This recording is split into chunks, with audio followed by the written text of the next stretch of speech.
Hello everyone. तो next topic है हमारा, आगे करते हैं।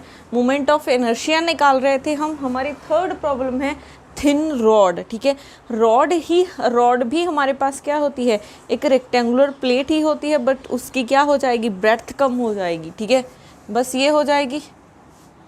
ये आपके पास एक रेक्टेंगुलर की तरह ही लग रही है। ठीक है, ये आपके पास रही एक्स एक्सिस और ये वाई एक्सिस। हम इस एक्सिस के अलोंग भी निकाल चुके हैं आई एक्स एक्स। अगर ये आपके पास हम मान लेते हैं इसको एल। ठीक है, अगर आप इसके अलोंग निकालोगे, इसको हम मान लेते हैं, सपोज कर लो बी मान लेते हैं, तो आई एक्स एक्स क्या हो जाएगी, एम बी स्क्वेयर बाई 12। और इसके अलोंग आई वाई वाई हम निकाल चुके हैं, एम एल स्क्वेयर बाई 12 हो जाएगी। ठीक है, ये हम निकाल चुके हैं। तो आपको चाहे रेक्टेंगुलर प्लेट कहा जाए, चाहे थिन रॉड कहा जाए, सेम ही बात है। अब उसके बाद यहाँ पे देखो, अब हम यहाँ पे एक पैरेलल एक्सिस थ्योरम यूज़ करते हैं। परपेंडिकुलर तो यूज़ कर चुके हैं।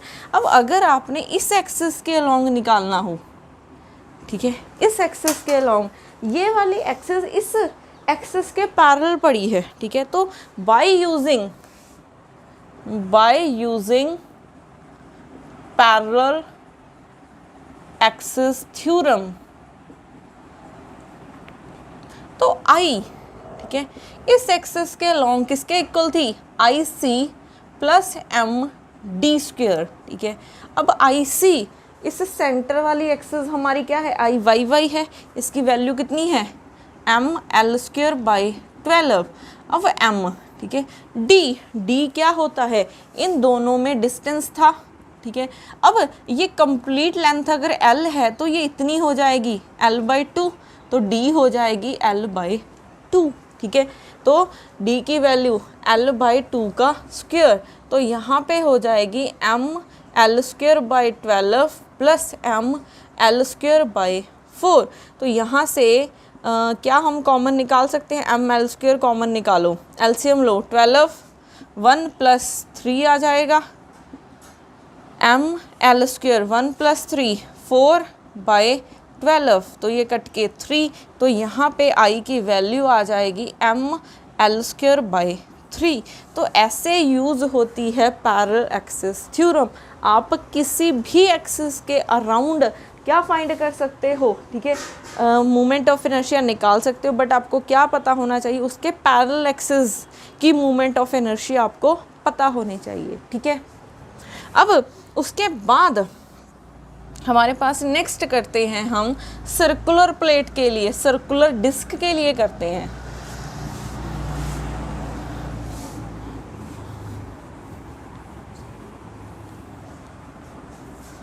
फोर्थ है हमारे पास सर्कुलर डिस्क। ठीक है, सर्कुलर डिस्क है, तो ये रही डिस्क। अब ये भी हमने एक्स वाई प्लेन में मान ली है, क्योंकि डिस्क है तो प्लेन में ही होगी, वो हमने मान ली है एक्स वाई प्लेन में।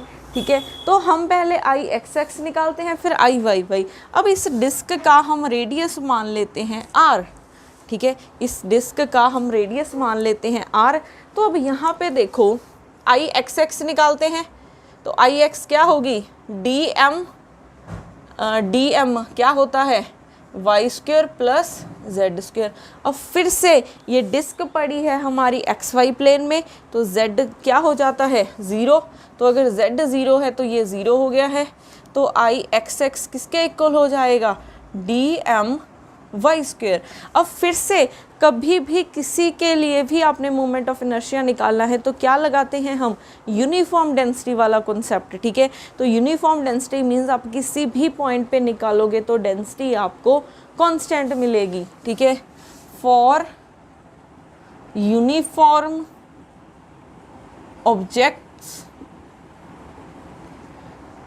डेंसिटी क्या होगी, सेम होगी। ठीक है, तो मैं लिख सकती हूँ, अगर पूरी डिस्क का मास कैपिटल एम है और पूरी डिस्क का एरिया हमने कैपिटल ए मान लिया है, अगर हम स्मॉल की बात करें, ठीक है, स्मॉल मास एम ए ले लिया है और स्मॉल एरिया इसका हो जाएगा डी ए, तो आप किसी भी पॉइंट पे निकालोगे डेंसिटी तो सेम ही मिलेगी। तो मैं ये लगा सकती हूँ, चाहे टोटल की देखो चाहे किसी स्मॉल पॉइंट पे देखो सेम ही बात है। तो यहाँ पे dm की वैल्यू निकालते हैं हम, m/a इंटू dA, ठीक है। तो यहाँ से हो जाएगा आपके पास m, इस डिस्क का एरिया, ठीक है। अब जैसे ही हम सर्कुलर या फिर स्फीयर की बात करते हैं, हम कार्टेशियन कोऑर्डिनेट्स में, कार्टेशियन कोऑर्डिनेट से किस में जाते हैं, स्फीरिकल कोऑर्डिनेट्स में जाते हैं। तो ये प्लेन की बात है, तो हम प्लेन पोलर कोऑर्डिनेट्स की बात करेंगे। तो अगर हम इन प्लेन पोलर कोऑर्डिनेट्स, इन प्लेन पोलर कोऑर्डिनेट्स, तो प्लेन पोलर कोऑर्डिनेट्स में क्या होगा, इस एरिया को dA को मैं लिख सकती हूँ dx dy, ये तो कार्टेशियन है, इसको लिख सकते हैं r dr d थीटा, ठीक है। तो आप ये धीरे धीरे सीख जाओगे कि वॉल्यूम को कैसे लिखते हैं स्फेरिकल में, किसी भी प्लेन में, प्लेन पोलर कोऑर्डिनेट्स में एरिया को हम ऐसे लिखते हैं r dr d थीटा, ठीक है। अब वैल्यू पुट कर देते हैं। अब ये तो dA की वैल्यू निकाली है ना हमने। अब इस डिस्क का एरिया, ठीक है, डिस्क का, किसी भी डिस्क का, किसी सर्कल का एरिया कितना होता है, πr²। r क्या है, इस डिस्क का रेडियस है। वैल्यू पुट कर देते हैं। तो Ixx is equal to dm की value m/πr² r dr d theta और y। अब देखो यहाँ पे हमने क्या किया है, कार्टेशियन से प्लेन पोलर में गए हैं। तो कैसे जाते हैं हमने पुट करना होता है x को r cos ऑफ थीटा और y को हम पुट करते हैं r sin ऑफ थीटा। तो यहाँ पे y को भी हमें चेंज करना पड़ेगा, तो लिखेंगे r sin थीटा का होल स्क्वायर, ठीक है। ये कांस्टेंट है, बाहर लिख लेते हैं। अब यहाँ पे देखो, या तो dr है या फिर d थीटा है। हमने क्या करना है, स्मॉल m का देख रहे हैं, हमने पूरी डिस्क को कवर करना है। तो क्या करेंगे, पहले तो हमें ये पूरा रेडियस कवर करना है। तो r की लिमिट्स क्या होनी चाहिए, ठीक है। ये आपके पास कुछ ऐसा है, यहीं पे मान लेते हैं चलो dm। तो r आपने कवर करना है, पूरी रेडियस को कवर करना है। तो 0 से कैपिटल R तक जाना है आपने, ठीक है। उसके बाद थीटा, थीटा क्या है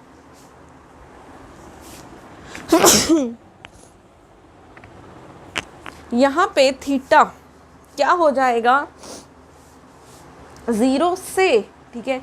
हमें थीटा की वैल्यू पूरी इस डिस्क को कवर करना है, तो क्या होगी, 0 से 2π तक जाना पड़ेगा, ठीक है। यहाँ पे क्या बचा है, r dr d theta, square करोगे r² साइन स्क्वायर थीटा। अब हम वेरिएबल सेपरेशन लगा सकते हैं यहाँ पे। तो r वाले एक साइड पे कर लो, तो r³ हो जाएगा dr, फिर थीटा वाले 0 से 2π, यहाँ पे साइन स्क्वायर थीटा है d थीटा, यही है, ठीक है, Ixx। तो अब हमें इसे सॉल्व करना है, m/πr² r4/4 0 to r, फिर इसकी साइन क्यूब थीटा बाय 3 हो जाएगा। अच्छा, हम इसकी ऐसे डायरेक्ट इंटीग्रेशन तो नहीं कर पाएंगे, ठीक है, फिर वो गलत हो जाएगा। तो साइन स्क्वायर थीटा को देखो हम क्या लिख सकते हैं, इसको हम लिख सकते हैं 1 - cos 2 थीटा बाय 2, ठीक है, और साथ में d थीटा। अब हमने यहाँ पे वैल्यूज पुट करनी है, तो कहाँ पे करें, अच्छा यही रेज कर देते हैं, क्योंकि अदरवाइज़ इन सब टर्म्स की तो हमें ज़रूरत पड़ने वाली है बाद में। तो Ixx आ गया है m/πr²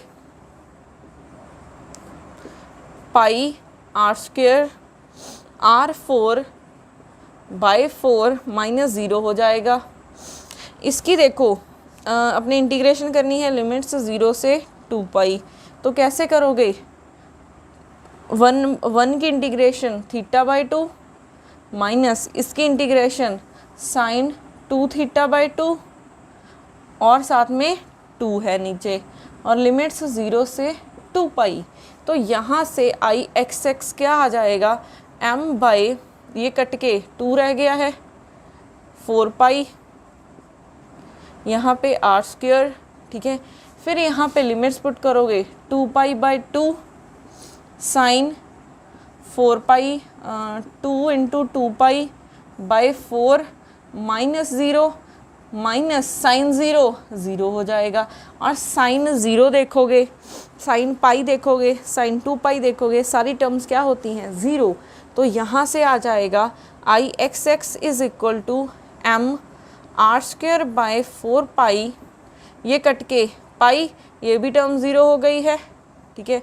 तो ये कैंसिल, तो एम आर स्क्वायर बाय 4 आ गया है। तो अगर हम एक्स एक्सिस के अलॉन्ग देख रहे हैं तो ये कितनी आ गई है वैल्यू, आई एक्स एक्स आ गया है एम आर स्क्वायर बाय 4, ठीक है। अब हमें सिमिलरली क्या निकालनी है, आई वाई वाई निकालनी है।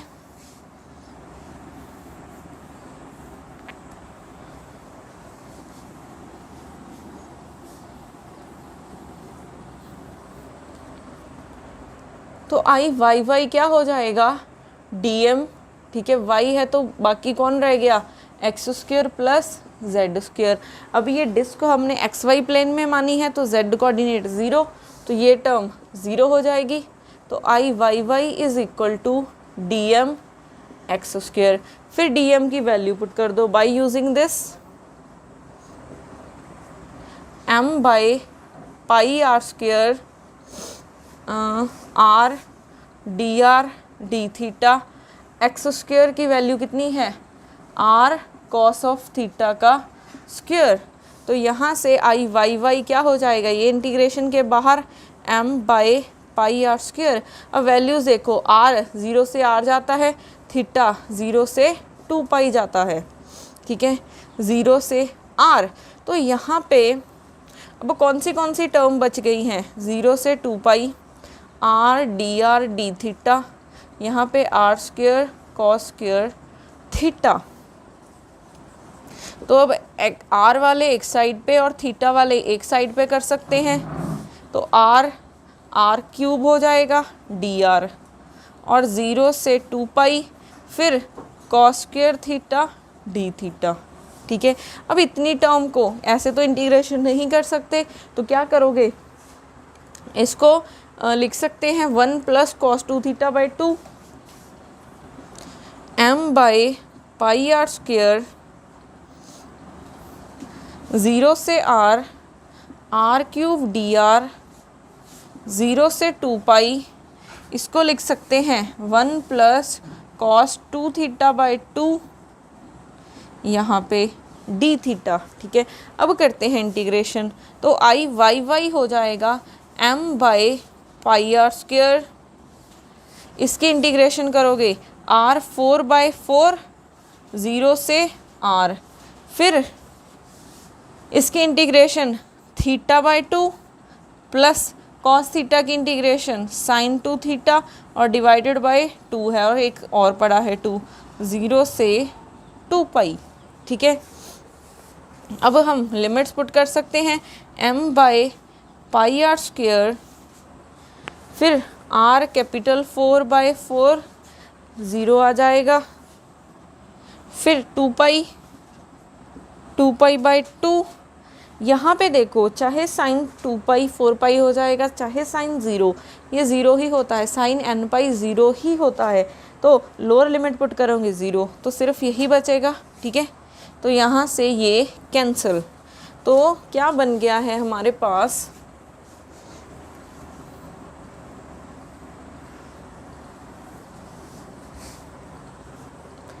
आई वाई वाई हो गया है m by pi R square R 4 by 4, यहाँ पे पाई बाई 2, ठीक है। नहीं, क्योंकि 2 के साथ 2 कैंसिल हो गया, सिर्फ पाई बचा है, तो ये पाई के साथ पाई कैंसिल, ये 2 रह जाएगा, तो ये बचा है हमारे पास m आर स्क्वायर बाई 4, ठीक है। और आई यहाँ पे कितना आ गया है, एक्स एक्स भी हमारे पास सेम ही आ गया है, ठीक है। तो आई एक्स एक्स बना है एम आर स्क्वेयर बाई 4। अब हम यहाँ पे अगर आई जेड जेड निकालना चाहे, ठीक है, ये एक्स वाई प्लेन में है, ये एक्स वाई प्लेन में है, तो हम यहाँ पे परपेंडिकुलर एक्सिस थ्योरम लगा सकते हैं। तो एक्स वाई के परपेंडिकुलर जेड, तो आई जेड जेड क्या हो जाएगा, I x X plus I Y Y, तो आई जेड जेड हो जाएगा M R square by 4 plus M R square by 4। तो ये हो जाएगा M R square by 4, 2 times है, ये कट के 2, तो यहाँ पे आई जेड जेड कितना आ गया है, एम आर स्क्वेयर बाई 2 आ गया है, ठीक है। तो सर्कुलर डिस्क के लिए ये आ गया है।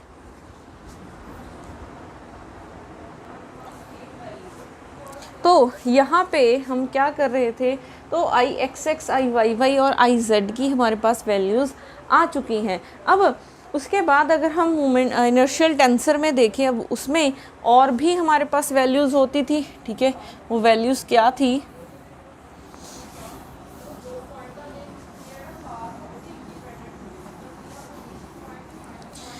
जैसे अगर हम बात करें आई वाई जेड की या फिर जेड वाई की, ये हो जाएगा minus D M Z Y. अब ये सर्कुलर डिस्क हमारी एक्स वाई प्लेन में है, तो जेड क्या हो जाएगा, 0, ठीक है। तो जेड 0 है, तो आई वाई जेड या फिर आई जेड वाई क्या हो रहा है, 0। उसके बाद अगर हम एक्स जेड या फिर जेड एक्स की बात करें, ये हो जाएगा minus D M X Z. Similarly ये 0 है क्योंकि z 0 है, ठीक है। यहाँ पे लिख सकते हो z क्या है, 0, तो यहाँ से ये भी 0 आ गया है। आई एक्स जेड या फिर आई जेड एक्स आ गया है 0, ठीक है। अब उसके बाद हमने अगर नेक्स्ट निकालना हो, कहाँ पे लिखें इसको, अच्छा इस टर्म को इस तरफ लिख लेते हैं क्योंकि इसका ही यूज़ होना है, m by pi R square R D theta. तो अब देखो यहाँ पे आई हमारा कौन सा रह गया है, एक्स वाई रह गया है या फिर वाई एक्स, तो ये हो जाएगा minus D M y x, ठीक है। वैल्यूज पुट कर दो, I Y x is equal to minus D M की value M by pi R square R D theta, y की वैल्यू क्या है, आर साइन थीटा, और एक्स की value R cos of theta, ठीक है। तो यहाँ से लिमिट्स क्या हो जाएंगी, आर की 0 से आर और थीटा की 0 से 2 पाई। तो देखो ये क्या बना है, minus M by pi R square common आ गया है, ठीक है। फिर अगर हम आर वाले कंपोनेंट्स को देखें, यहाँ पे आर है, यहाँ पे आर, यहाँ पे आर, तो ये आर क्यूब बन गया है into R cube into D R. फिर अगर हम थीटा वाले कंपोनेंट्स की बात करें, तो थीटा वाले कंपोनेंट्स कौन से हैं, sine theta cos theta, sine theta cos theta D theta, ठीक है, यही बने हैं। अब हम यहाँ पे फॉर्मूला लगा सकते हैं, ठीक है। इसको मैं साइन 2 थीटा लिख सकती हूँ। अगर मैं इसको 2 के साथ मल्टीप्लाई कर दूँ और 2 के साथ डिवाइड कर दूँ, तो ये टर्म आपकी बन जाएगी साइन 2 थीटा। तो अब देखो ये बनेगा minus M by pi R square, integration कर दो आर 4/4 0 से आर, ये 1/2 मैं बाहर निकाल रही हूँ, ये लिख दिया। ये बन जाएगा साइन 2 थीटा की हमने इंटीग्रेशन करनी है डी थीटा, ठीक है।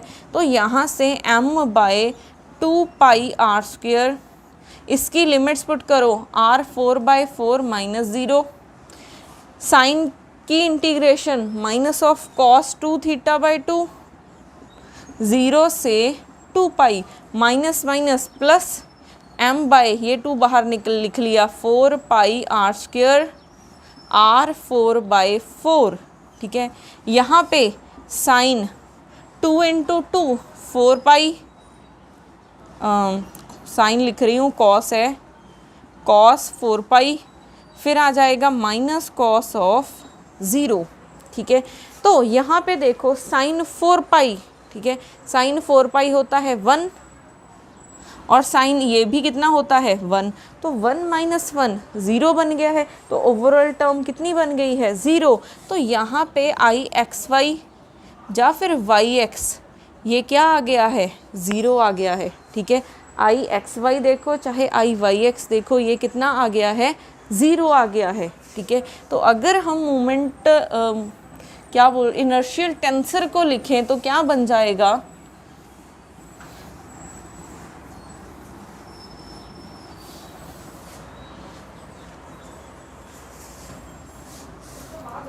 तो इनर्शियल टेंसर ये बन जाएगा I x X, I X Y, I X Z, फिर आई Y X, I Y Y, I Y Z, यहाँ पे जेड एक्स, जेड वाई और जेड जेड।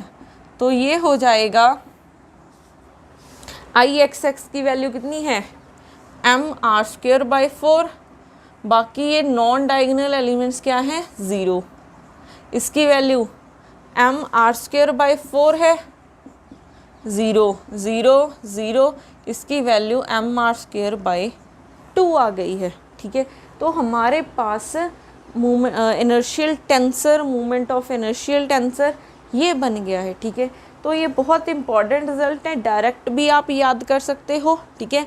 अगर आपको नहीं भी याद रहते हैं धीरे धीरे एक दो बार इसको लिख के देखोगे, प्रैक्टिस करोगे, आपको लर्न हो जाएंगे। उसके बाद हम पैरेलल एक्सिस थ्योरम तो कहीं पे भी यूज़ कर सकते हैं, ठीक है। जैसे अगर हम इसी में बात करें, हमारे पास सर्कुलर डिस्क थी, ये हमारे पास सर्कुलर डिस्क थी, ये एक्स एक्सिस है, ये वाई है, ठीक है। वाई के अलोंग हमारे पास आई वाई वाई आया है एम आर स्क्वेयर बाई 4, अगर आर रेडियस है। अगर आपने इस एक्सिस के अलोंग देखना हो, ठीक है, अगर आपने इस एक्सिस के अलोंग देखना हो तो किसके इक्वल हो जाएगा, इसको हम आई मान लेते हैं। तो यहाँ पे हम क्या यूज़ कर सकते हैं, by using parallel axis theorem. तो पैरेलल एक्सिस थ्योरम को यूज़ करके आई, क्योंकि हम यहाँ पे इसके पैरेलल में एक एक्सिस है जिसके अराउंड हम निकाल चुके हैं, तो ये हो जाएगा I C plus M D square. तो यहाँ पे आई सी क्या है M R square by 4 plus M D क्या है, इन दोनों में डिस्टेंस होता है, और ये क्या है यहाँ से यहाँ तक रेडियस ही है, तो ये आर हो जाएगा। तो यहाँ से आ जाएगा M R square by 4 plus M R square, इसका एलसीएम लोगे तो क्या बन जाएगा, ये बन जाएगा 1/4 प्लस 1। तो यहाँ से आ जाएगा 5/4, ठीक है। तो इस एक्सिस के अलोंग आ जाएगा 5/4 एम आर स्क्वेयर। तो हम ऐसे यूज़ कर सकते हैं, परपेंडिकुलर एक्सिस थ्योरम हमने यहाँ पे यूज़ की है और पैरेलल एक्सिस थ्योरम हम ऐसे यूज़ कर सकते हैं। अब ये था कि आपको इस एक्सिस के अलोंग पता था, इसके पैरेलल एक्सिस में आप निकाल सकते हो, ठीक है। जैसे अगर आपके पास कहीं पे भी कुछ ऐसा केस आ जाए, सपोज करो आपके पास, हमने लास्ट लेक्चर में किया था रेक्टेंगुलर प्लेट के लिए, ठीक है, हमने इसी की अगर हम बात करें, सर्कल की ही बात करते हैं, एक्स है वाई है, आपको इस एक्सिस के अलोंग निकालने को दे दिया जाए, ठीक है, ये एक्सिस के अलोंग, इसको हम मान लेते हैं एन कैप, ठीक है। ये एंगल बना रही है थीटा विद एक्स एक्सिस। तो इस एक्सिस के अलोंग अगर आपने मोमेंट ऑफ इनर्शिया फाइंड करना है तो आई एन ये इक्वल हो जाएगा एन कैप, यहाँ पे पाई, फिर यहाँ पे एन कैप, और ये क्या है इनर्शियल टेंसर है, इनर्शियल टेंसर। अब देखो यहाँ पे ये क्या है, ये एन कैप क्या है, इस डायरेक्शन के अलोंग यूनिट वेक्टर है, ठीक है। अब अगर मैं इसकी वैल्यू लिखूं, ठीक है, अगर हम इसको कुछ लिखें, ऐसा लिखें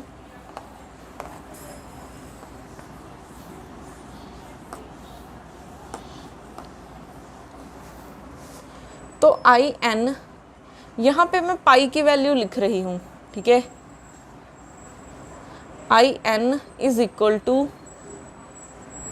आई x X, I X Y, I X Z, I Y X, I Y Y, I Z Y, Y Z, ये हो जाएगा Z X, I Z Y और ये जेड जेड। अब यहाँ पे ये आपके पास होगी एक रो मैट्रिक्स, ठीक है, N X, N Y, N Z, और ये होगी आपके पास एक कॉलम मैट्रिक्स, ठीक है, ये याद रखना है, ये एक रो मैट्रिक्स होगी, रो मैट्रिक्स, और ये आपकी एक कॉलम मैट्रिक्स होगी। ये आपको पता चलेगा जब हम इसके रिलेटेड क्वेश्चंस करेंगे कि आपने ये वैल्यूज़ कैसे निकालनी है, ठीक है। ये क्या है, एन एक्स है, तो एन के कंपोनेंट्स क्या क्या हो जाएंगे, N X, N Y, N Z, और सिमिलरली ये हो जाएंगे। तो किसी की भी एक्सिस के अलोंग आप इसको यूज़ करके निकाल सकते हो, ठीक है। तो ये भी बहुत इम्पॉर्टेंट रिजल्ट है, ये आपको पता होना चाहिए।